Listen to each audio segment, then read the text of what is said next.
I call the meeting of the Joshua Basin Water District for January 18, 2017 to order.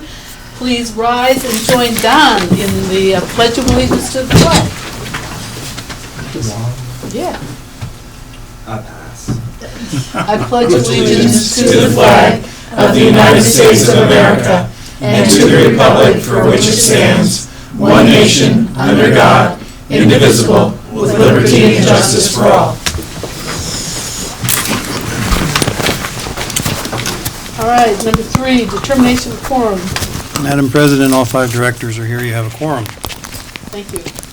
Item number 4, approval of the agenda. Do I have a motion to approve the agenda? I'll move we approve the agenda. Do I have a second? I'll second. All in favor? Aye. It's unanimous, so we don't need to do a roll call. Public comment. Members of the public may address the board at this time with regard to matters within the board's jurisdiction that are not listed on the agenda. State law prohibits the board of directors from discussing or taking action on items not included on the agenda. Members of the public will have the opportunity for public comment on any item listed on the agenda when it is addressed on the agenda. Please limit comments to 3 minutes or less. Don. Okay. Good evening, everybody. Don Risser. I'm a resident in Joshua Tree now for over 17 years. And I'm here to find out what's going on with the engineering project up by my house on Single Tree between Tortuga and Lobo Pass. And they put in a new pipeline, and I saw it with my own 2 eyes. It was beautiful, but the aftermath of it is far less than beautiful. It's a mixed message to the neighbors that live there. We don't know what's going on. We don't know if it's a road or not a road. Part of it looks like a road. If you approach it from Lobo Pass, it looks like a road.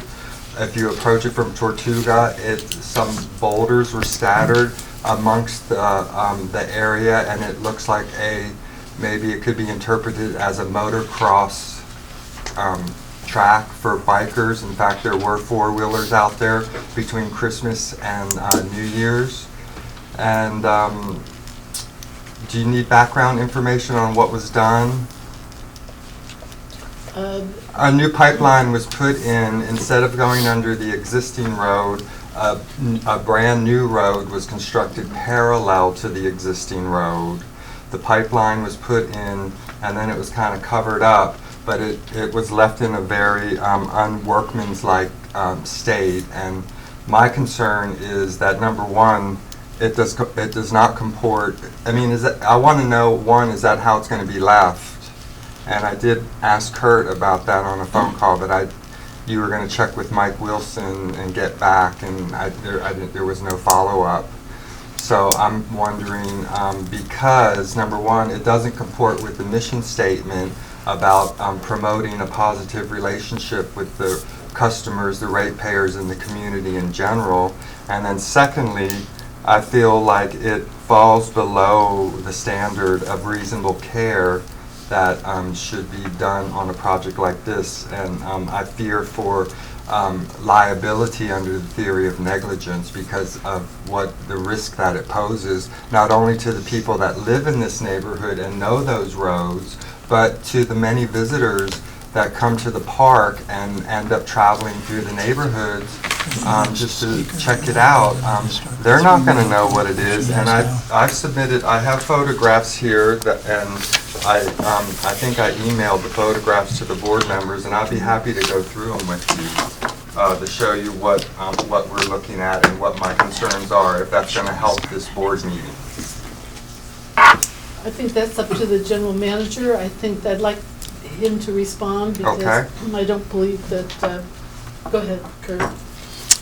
Okay, so what that is it's a pipeline that was put in on private land to extend the main line up from Tortuga to short of Desert Sands to bring water service to the 3 houses that were just built. Yes. So it's not a road. The project was done by a contractor, not by the Joshua Basin Water District. And when I spoke with Michael Wilson, the reason that the boulders are there and the reason that there's still rivulets of dirt, et cetera, is to, one, for the dirt is to help trap seeds, and they haven't raked it out. And the boulders are there to keep people from driving on it so that they don't mistake it for a road. But the issue is a good issue, Don. We're in a position where the construction was done on private land with agreements between the property owners. And so there was no discussion between them about what the final rehab would look like. And we don't have anything on our regulations that speak to that. So I think it's a good point to bring up in future endeavors. It's not just what you can see when you walk past the road. I've been on the other side of the valley up in the Highlands, and you can see that scar.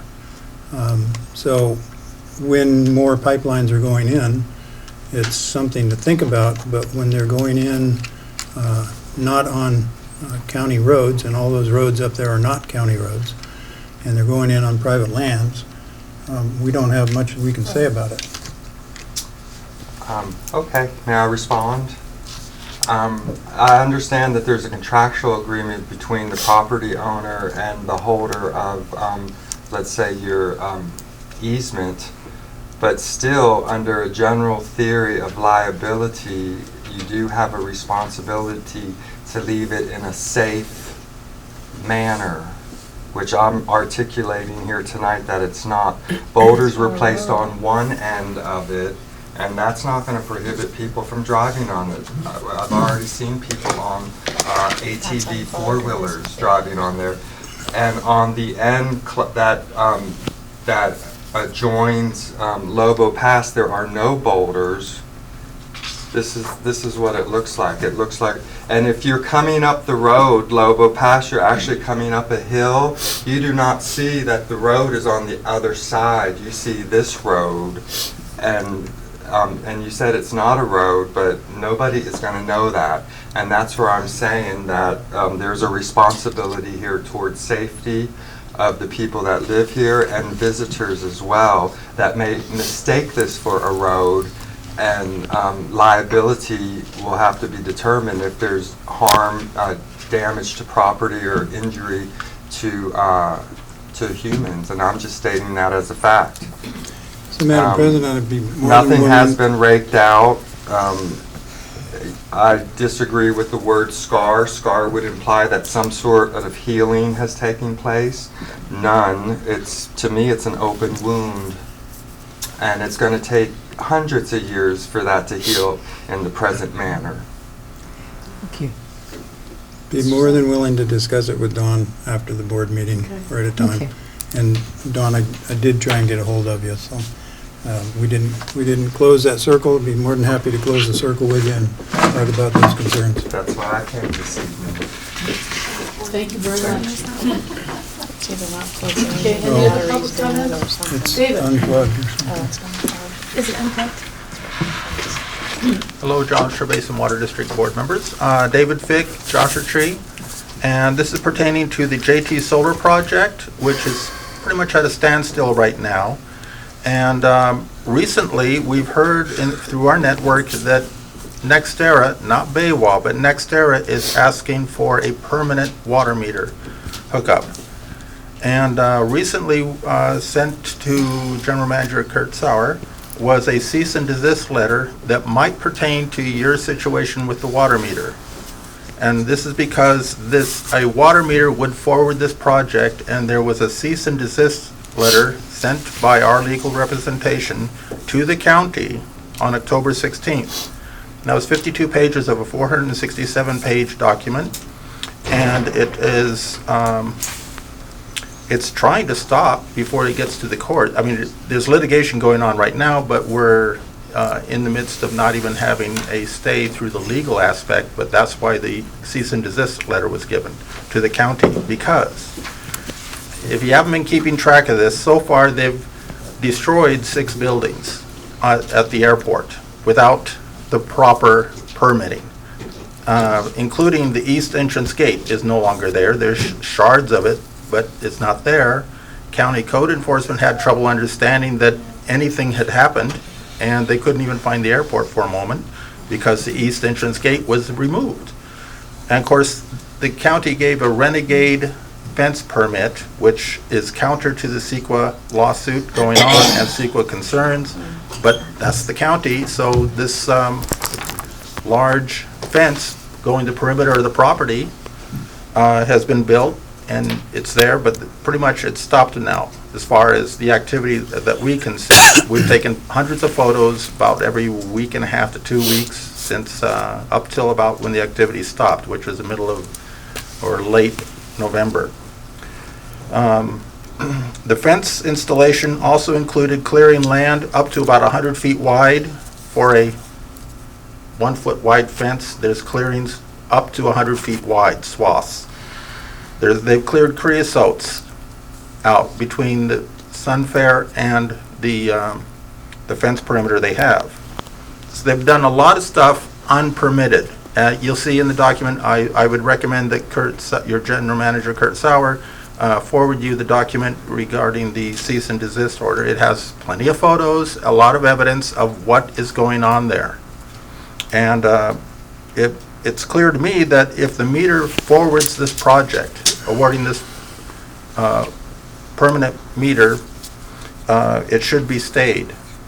And I suppose your legal rep will look over the document and see if it pertains to the water meter situation. That's about, oh, okay. And then I was going to also just give a bit levity as a la Al Marquez, and quoting a former Joshua Basin Water board member, says, in conserving water, don't sleep with that drip tonight. There you go. That was awful. I didn't like that. Yeah, she's gotta start timing when you start talking, Tom. Ready, set? Okay. Am I on? Yeah. Tom Flowen, ratepayer. Saturday will be the third Saturday of the month, and it's the county's household hazardous waste thingy over there next to the feed store on the highway. You can't miss it. Possibly a rain issue. I don't know for sure, but they prefer small loads of household stuff, paint, etc. It's better to go there than to dump stuff on the ground on your own property where you may be drinking it in a few years. Thank you. Thank you. Well said. Thank you very much, Tom. Thank you. Al? Al Marquez, Sunfair Community. The comment that I have here, it has to do with ethics and, let's see if I can get the right page here. See, the board of directors need to have ethics and the Robert Brown rules training. As a board of directors in the past have made a lot of minor errors on conducting of meetings. There's times that they would have to ask the attorney for the district about how to proceed on different ethics and rules of board meetings. So in essence, I'd like to congratulate the people that did win the election, even though I was a write-in candidate and the county would not allow my write-in candidacy. Other than that, going back to the ethics committees, ethics training, they should be going through those training as soon as possible. Because ethics has a lot to do with running the board of directors and this district. Also, the special meetings that the district has, they have a meeting and they only discuss one item, and it's a closed session. And you go into closed sessions and there's no decision on those closed sessions. And it happens quite a bit. There's a lot of time that's wasted and expenses of paying all the board members, which they're people that don't own the community. Board members do get a stipend, and it's $173.63, I think, per meeting that they go to. So expense-wise, and then plus the staff has to be at these meetings, and that's a lot of expense going to these special meetings when they're not warranted. Also, the well 14 rehab has been a problem since it was agreed on to rehab that well.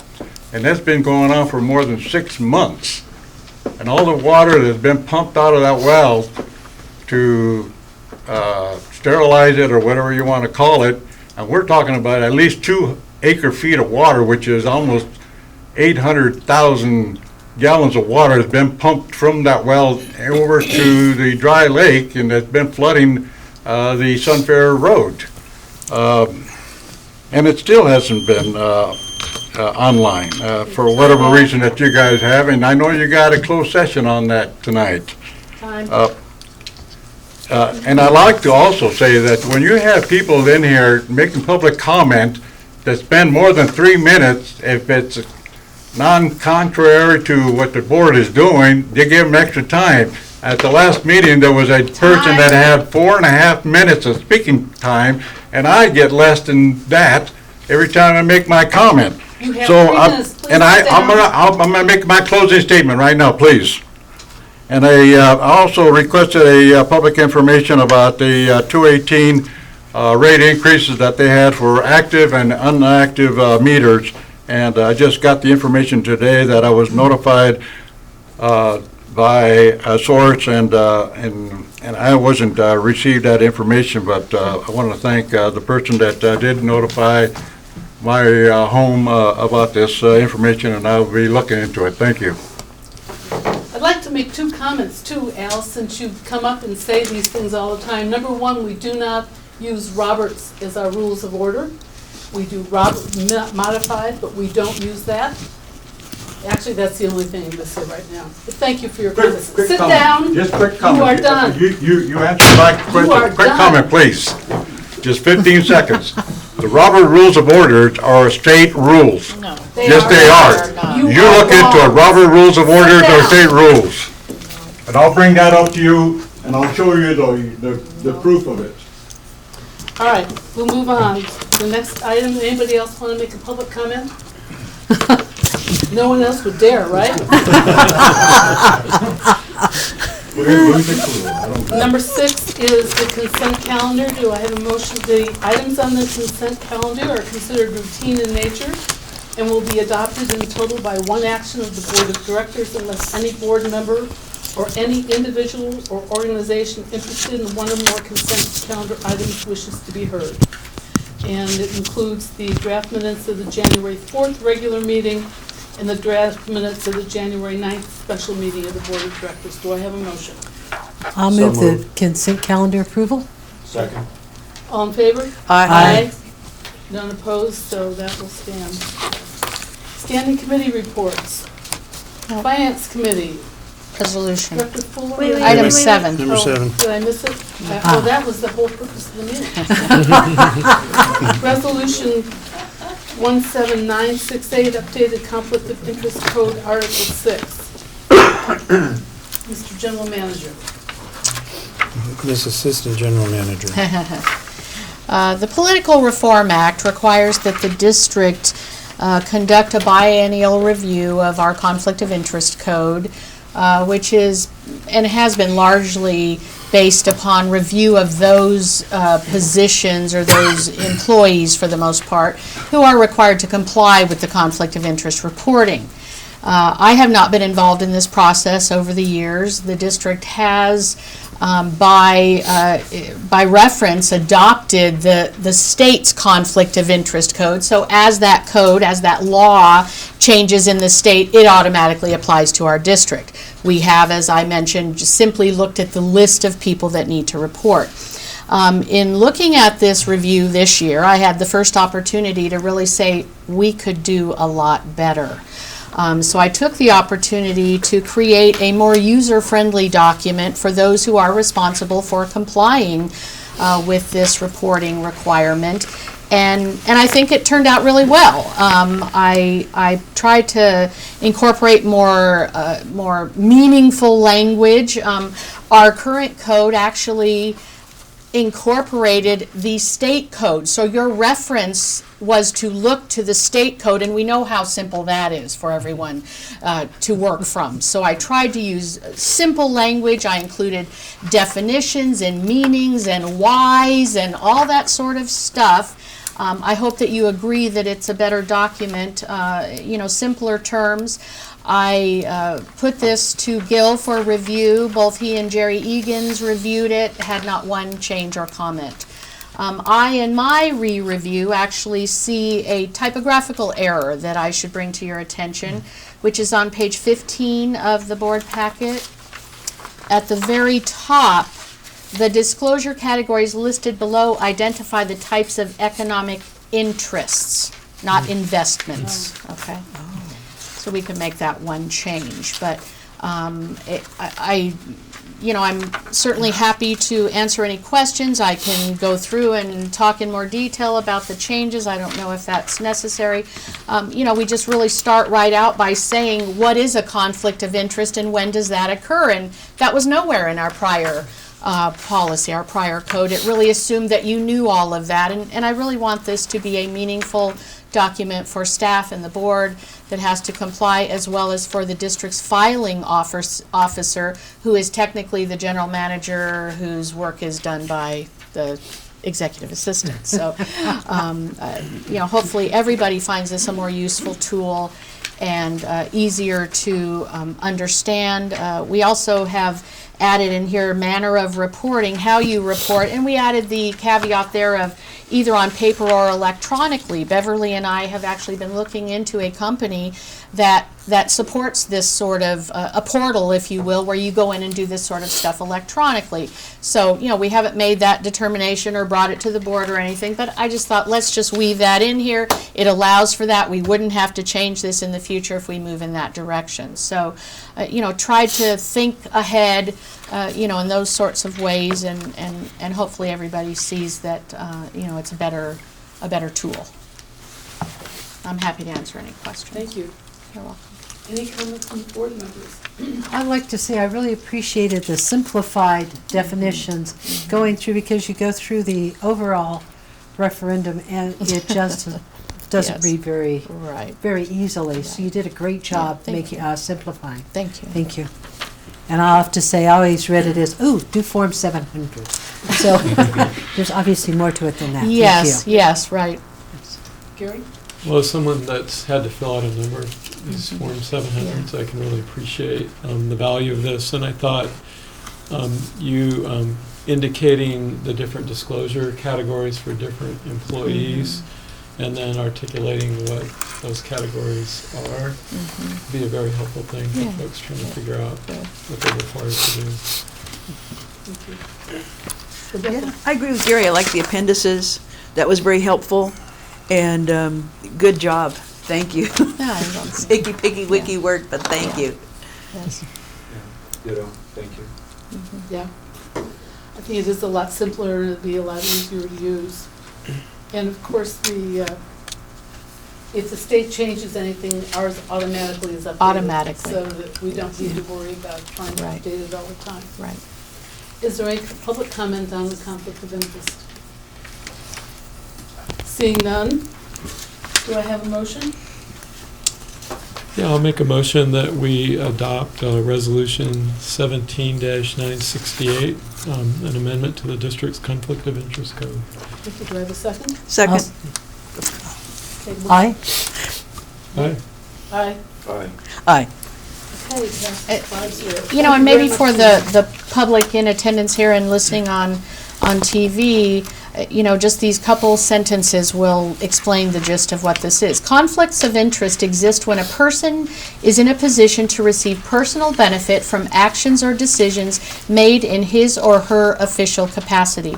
The Political Reform Act prohibits a public official, including employees, from using his or her official position to influence a governmental decision in which he or she has a financial interest.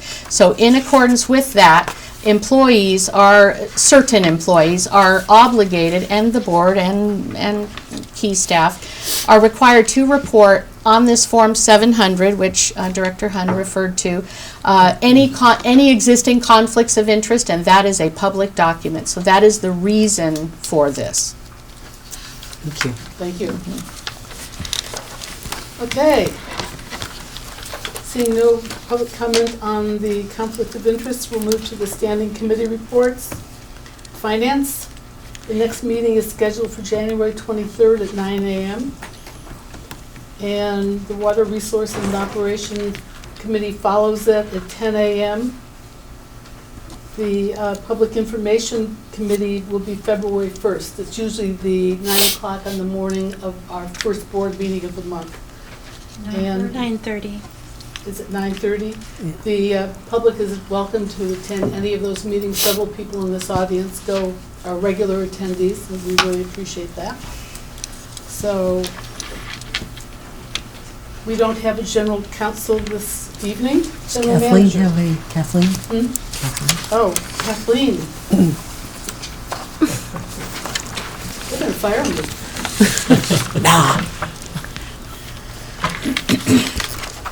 The docent meeting for January has been scheduled for this Friday.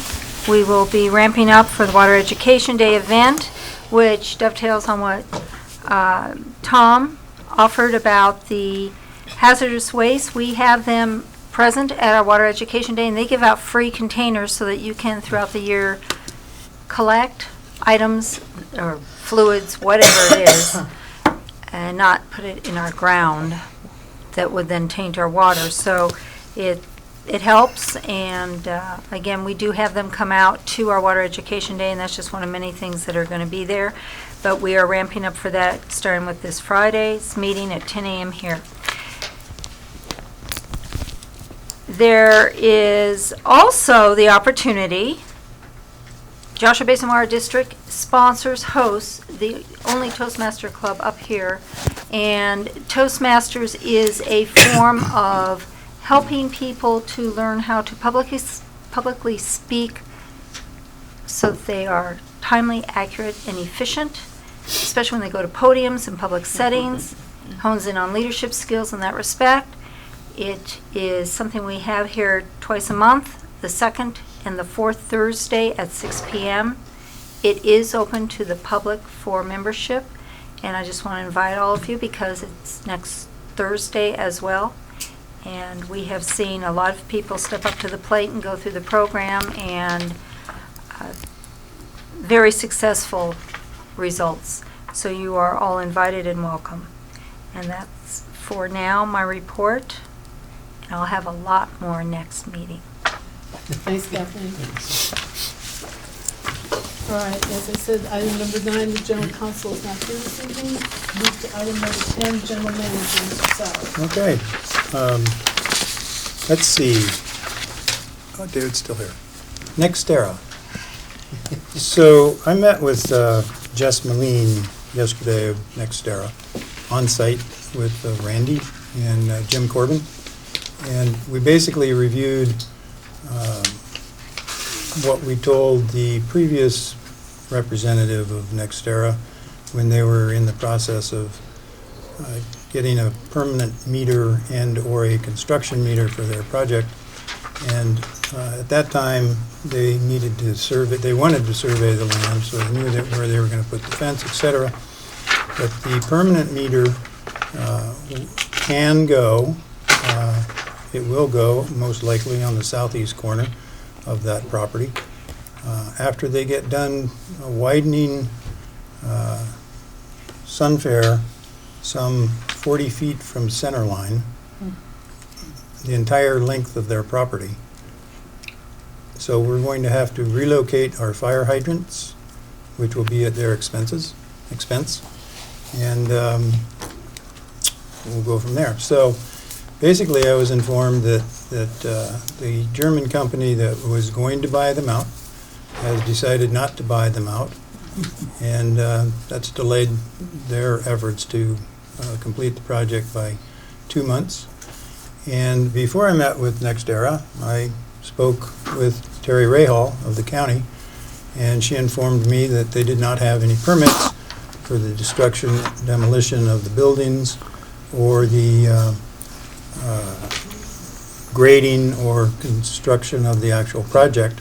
And I informed her that the water district, as part of the water supply agreement, will require proof of a county permit before any water is provided to the project. And Jess heard that and mentioned that he thought maybe it was 1 or 2 months before they were going to get a permit.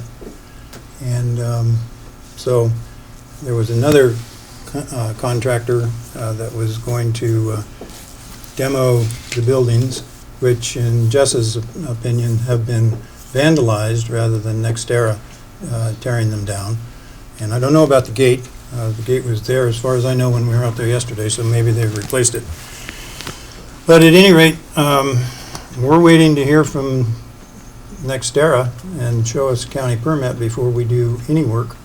And if and when that occurs, we will work with them to make sure that our infrastructure is intact and any expenses that we incur will be covered by NextEra.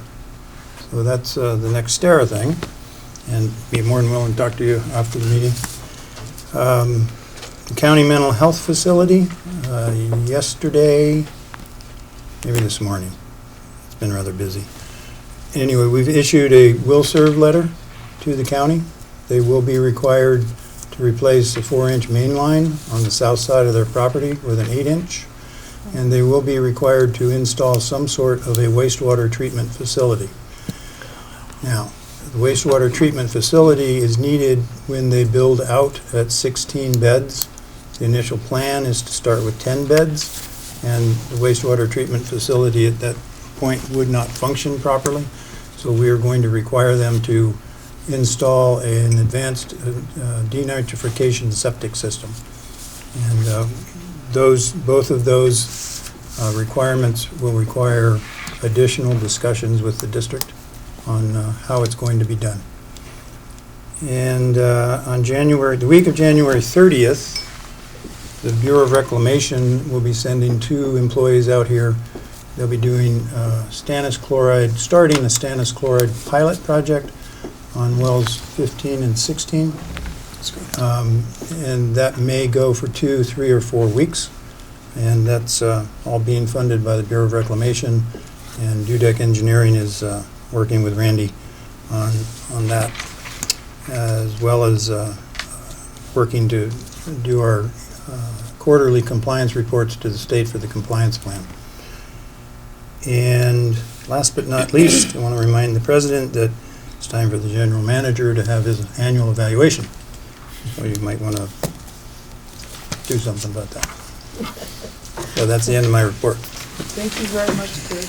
Appreciate it. I have a question. Kurt, on NextEra, I remember we brought this up when we were going for the Wilson letter. I thought there's like a lawsuit and a cease and desist letter pending. How can they keep doing all this stuff and get a permit from the county? Doesn't that, they're supposed to desist, cease Well, and desist. I'm not a lawyer. They received a letter from the attorneys of Joshua Tree Solar, Savar, whatever it is. Joshua Tree Community for responsible. Yeah. So they received a letter for a cease and desist, but a cease and desist order comes from a court, not from... Oh, and that has not been received then? Right. And I've also been told by a county employee that the fence permit that they had should not have been issued, and there was miscommunication on that, and it was issued, and they built it, and we saw the permit. So that fence has been constructed, I was also informed by Jess yesterday that they were going to go in and mow the property, and the county told them, you're not going to mow the property. And their response was, wait a minute, we're private landowners and there's no mowing permit in the county. And the county told them, you're not going to mow, you're not going to demob, and you're not going to grade until we issue the permits. So I don't know what's going on as far as the county and NextEra's, but we do have pretty good communications with the county now. And Jess was very understanding that we're not going to provide either a construction meter or a permanent meter, or do any work until we see proof that the county's issued a permit. And I'll probably confirm with the county that it's a legitimate permit, because the fence permit, It's like Cascade, you know, they went ahead and did all that stuff. So legally, they had not had a legal cease and desist letter from a court. I don't know.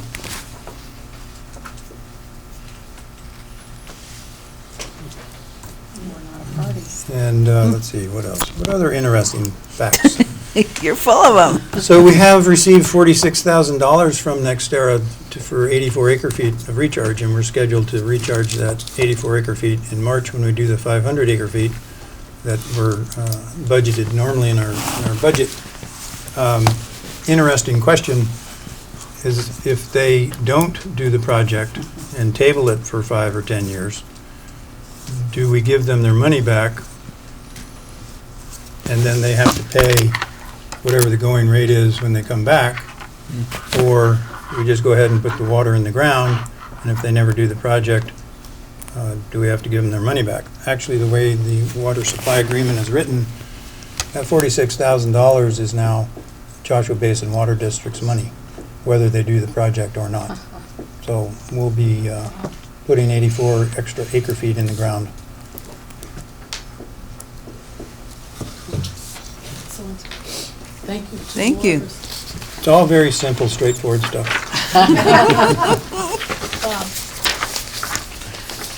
Yes, you. Yes. I'm sorry, Do what? you have any comments? Oh, no. Okay. Director Hunt? Yes, I have a report and 2 comments.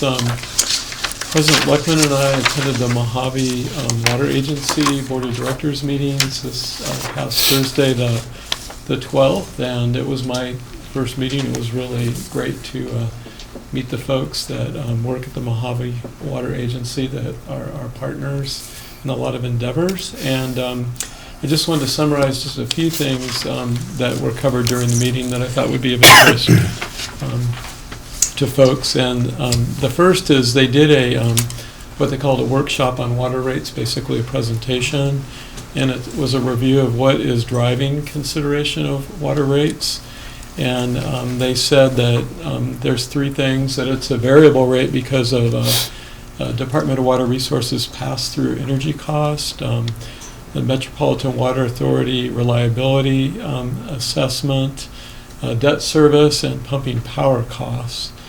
They also said that they're going green and that is increasing costs over time, and they're trying to anticipate when that will plateau. So this is the cost of per acre foot of water, in part to us, but within their adjudicated area. And then the water that we get, there are some costs on top of that for local costs for providing the water. So they also said in drought years the costs go up because hydroelectric energy sources are not available that they normally have for generating electricity to pump the water.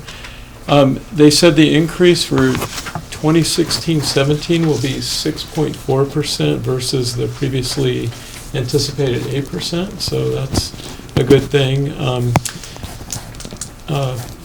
President Luckman or General Manager Sauer might correct me, but I think they said that 2016-17 would, in their adjudicated area, would be $531 an acre foot.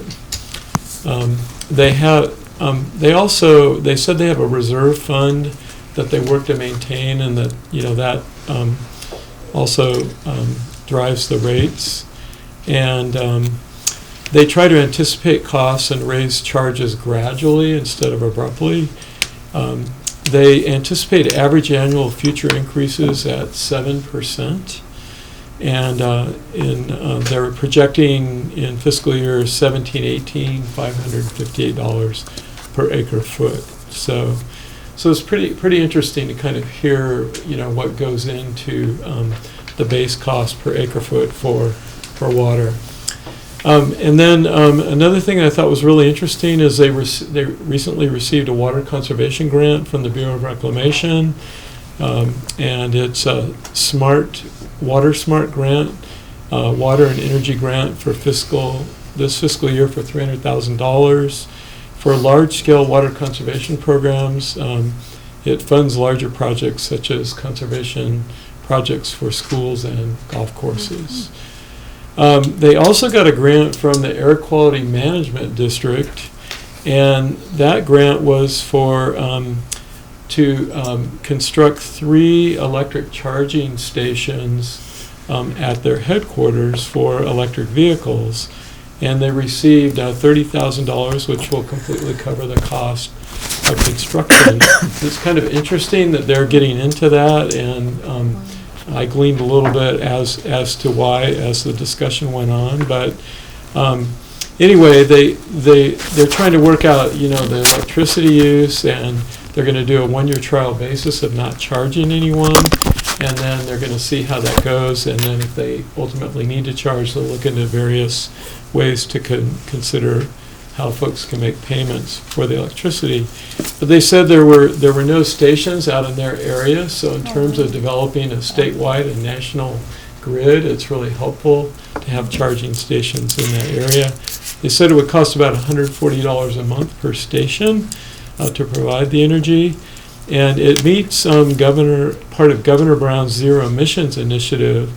And what was indicated by one of the board members is that the Mojave Water Agency, by doing this, they will better qualify for a number of grants over time because the state is encouraging these types of activities by entities like them. So then I just wanted to briefly report on the drought in LA Times article on the 17th. According to the U.S. Drought Monitor's report released Thursday, more than 40% of California is out of drought conditions. That's all in the northern half of the state so far, but hopefully this next storm will start to alleviate that.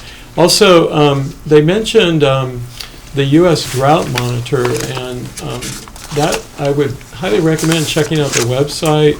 They were established in 1999, and they produce a weekly map of drought conditions that's produced jointly by NOAA, the Department of Agriculture, and the National Drought Mitigation Center at the University of Lincoln, Nebraska. And then lastly, today in many of the major papers, the leading headline was Earth sets a temperature record for the 3rd straight year. So that certainly has long-term implications for all of us and for our water. And they said that it was the first time in the modern era of global warming data that temperatures have blown past the previous record 3 years in a row. That's it. Thank you. Dr. Fuller. I didn't attend any meetings. I think it's important for us all to realize, even with all these rains we have, this is a desert, and irregardless of it, we have to treat our water as if we are in a desert and we're in overdraft. So even if we get all those great rains, it's not going to fix that problem for us. Yeah, our area is still well into yes. drought. Well, and even without that, we're a desert. Right. So it's important to know that. Thank you. Okay, and I also skipped item number 11, the ASB-CSD, the Association of San Bernardino County Special Districts. Their dinner is coming up January 23rd in Rancho Cucamonga, and I will be attending that. If anybody else wishes to go, that's fine. And the Mojave Water Agency Special Board of Directors meeting on January 24th at 9:30 a.m. I checked with Jim Ventura, That is actually going to be what would be a budget committee. They're going to be starting to do the budget for the next couple of years. But they wanted the entire board to be there so that they could be part of the discussion as they talk about it, because it's, their budget, as you can imagine, is much larger than ours, so it's quite a production. So that will be happening on January 24th. It is available on the web if anybody wants to watch it. And I had two other things, which I look now. As General Manager Sowers said, his evaluation is coming up, and I'm going to name an ad hoc committee, same ad hoc committee that did it last year. Director Unger and Director Johnson did a great job of putting together the information for the board to consider in looking at his evaluation. And actually, the other thing was the special district of Mojave. I already talked about that. So I don't have anything else. So thank you all for coming. And anything before we leave? I'll make a motion for adjournment. Second? All in favor? Aye. We're adjourned. Thank you very much for being here. Thank you.